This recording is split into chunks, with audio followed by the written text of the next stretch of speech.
माधुरी जेव्हा लग्न होऊन आली तेव्हा साधी, सोज्वळ, लाजरी अशीच मुलगी होती. कोणासमोर मान वर करून बोलण्याची तिची हिंमत होत नव्हती. तिच्या माहेरकडील परिस्थिती तशी बेताचीच, पण खूप लाडाची होती ती. पण तिच्या साध्या आणि सरळ स्वभावाचा सासरकडच्यांनी फायदा घेतला होता. तरीही ती कोणाला शब्द एक न बोलता सर्वांसाठी प्रेमाने, आपुलकीने सर्व करत.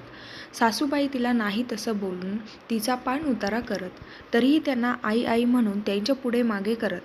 माधुरीचे शिक्षण मुळातच कमी, जेमतेम 7वी-8वी केलेली, त्यामुळे बाहेर पडण्याचा काही प्रश्नच नव्हता. तरीही ती घरातील चोख कामे करत.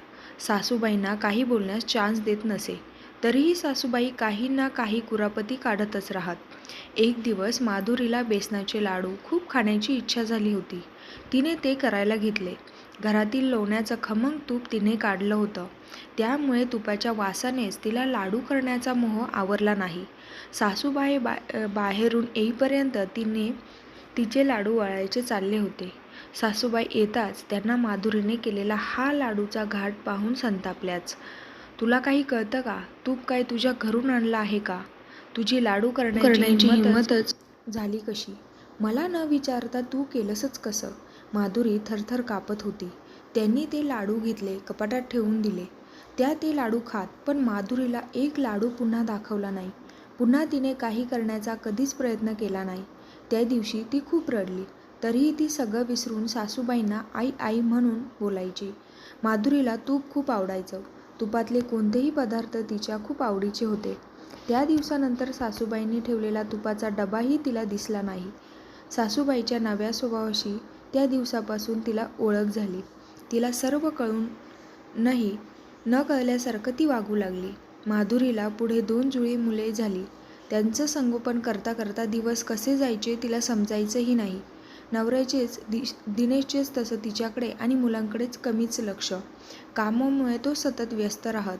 आज तिला मन मारून सर्वांची मनं जपून केलेल्या संसाराला 20 वर्ष झाली होती. या 20 वर्षात कितीतरी घडामोडी झाल्या होत्या. माधुरीच्या स्वभावात काडीचाही बदल मात्र नव्हता. यात सासूबाईचा सहवास तुटलेला होता. त्या देवाघरी निघून गेल्या होत्या. त्यांच्या एका सुटकेसमध्ये माधुरीला पत्र सापडले. ती पत्र अगदी मन लावून वाचत होती. "माधुरी, तू खूप चांगली सून मिळालीस गं मला. पण मला तुझी आई कधीही बनता आलं नाही.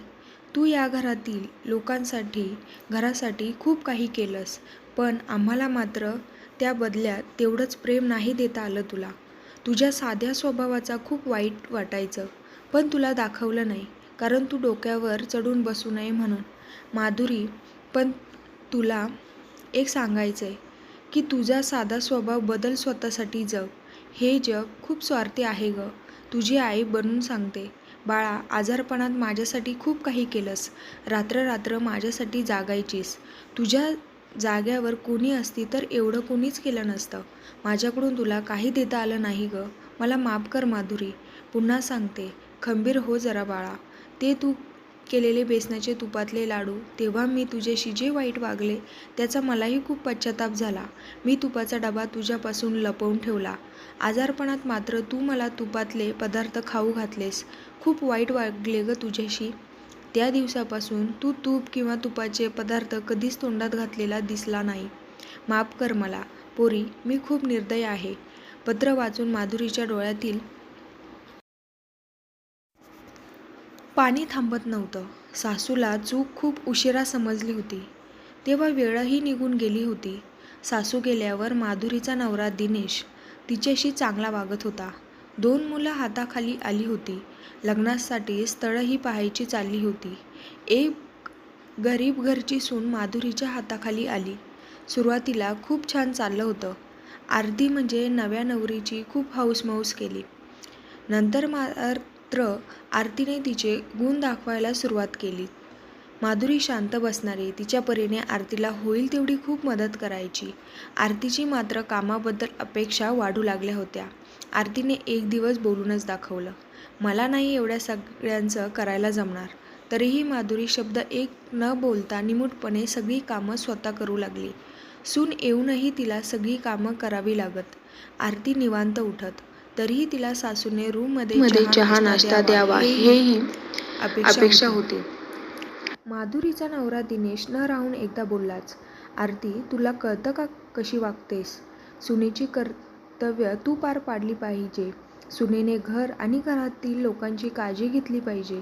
मुलानेही म्हणजे अभयनेही वडिलांना साथ दिली. तुला कधी समजणार आरती? पुढे दोघे शांत झाले. दिनेशला भूतकाळातील गोष्टी आठवल्या. माधुरीने केलेले घरासाठी, घरातील लोकांसाठी सर्व त्याला आठवू लागलं. तिच्यासाठी साधं त्याच्याकडून तेवढं प्रेमही मिळालं नव्हतं. आपण किती चुकीचे वागलो याचा त्याला पश्चाताप होत होता. माधुरीने मात्र कुटुंबाला तिच्या प्रेमाने बांधून ठेवलं होतं. तिला मात्र तशी सून मिळाली नव्हती. दिनेशच्या सासऱ्यांच्या बोलण्याने आरती शेवटी खजील झाली आणि कामे करू लागली. तिच्या मनात सासूबद्दल राग, द्वेष होताच. तीही आता नवऱ्याने काही खायला आणले की सर्वांपासून लपवून ठेवत. एकदा तुपाचा 1 किलोचा डबा माधुरीच्या समोर मुलाने आणला होता, पण तो मात्र संध्याकाळी दिसेनासा झाला. त्यावेळेस ही माधुरी कोणालाही काही न बोलता शांत बसली. आरतीला तशी छोट्या छोट्या गोष्टींवरून कांगावा करायची सवय होती. माधुरीलाही तिच्या स्वभावाचा कंटाळा आला होता. आरतीमध्ये जराही समजूतदारपणा नव्हता. माधुरीला मात्र सासू असून तिलाच समजून घ्यावं लागत. आरती गरीब घरची समजदार असेल असं माधुरीला वाटलं होतं. पण हे उलटच झालं होतं. दिवसेंदिवस आरती सर्वांच्या नजरेतून उतरत चालली होती. अभयला मात्र मनातून सतत वाटत, आरतीला कसलाच जाच, त्रास नसताना किती ती निष्ठुरपणे वागते. आरतीला किती वेळा तरी समजून घेतलं, तरी हिच्या स्वभावात काही फरक नाही. त्याला उलट तिच्याशी लग्न केल्याचा पश्चाताप वाटत होता. अभयने लग्नानंतर तिलाही हव्या तशा साड्या, दागिने, ड्रेस नाही ते तिला जे हवं ते हौसेने घेतले होते. पण ही कधीच समाधानी नव्हती. सर्वांकडून हिच्या अपेक्षा जास्तच होत्या, पण ही मात्र कोणासाठी काहीच करायची नाही. सगळ्यांचा अपेक्षाभंग झाला होता तिच्या बाबतीत. माधुरीलाही वयोमानानुसार दम्याचा त्रास सुरू झाला होता. एक दिवस आलेल्या दम्याच्या अटॅकमध्ये माधुरी जग सोडून गेली. तिचा नवरा, मुलं खूप हळहळली. आरतीला मात्र त्याचं काहीच गांभीर्य, दुःख नव्हतं. माधुरीला जाऊन वर्ष होत आलं होतं. एक दिवस आरतीने माधुरीचा कप्पा आवरायला घेतला. त्यात माधुरीच्या सासूने लिहिलेली चिठ्ठी आरतीच्या हाती लागली. ती चिठ्ठी वाचताना आरतीच्या डोळ्यात अश्रूंचा पाझर फुटला. सासूने किती हाल अपेष्टा सोसल्या होत्या हिच्या लक्षात आलं. ती किती निर्दयीपणे सासूशी वागली होती याचाही तिला पश्चाताप झाला होता. पण वेळेबरोबर सासूही निघून गेली होती. त्यामुळे पश्चाताप करूनही काही उपयोग नव्हता. 2 दिवसांनी माधुरीचं वर्षश्राद्ध होतं. तिला जाऊन वर्ष होत आलं होतं. सकाळी सकाळी आरतीने वर्षश्राद्धाची तिच्या हाताने सर्व तयारी केली होती.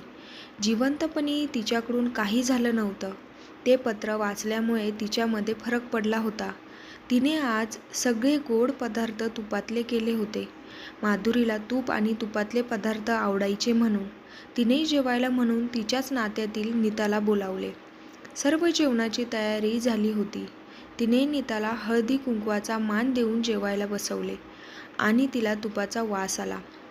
तसं तिने तुपातले गोड पदार्थ सगळे काढून टाकले. कारण तूप तिला आवडत नव्हते. म्हणून तिने बिनतुपाचे पदार्थ खाऊन ती जेवण करून निघून गेली. आज झालेल्या प्रकारामुळे आरती खूप रडली. शेवटी सासूने देवाघरी गेल्यानंतरही तिला माफ केलं नव्हतं. जिवंतपणी नात्यांची जाणीव असेल तर पुन्हा पश्चातापाची वेळ येत नाही.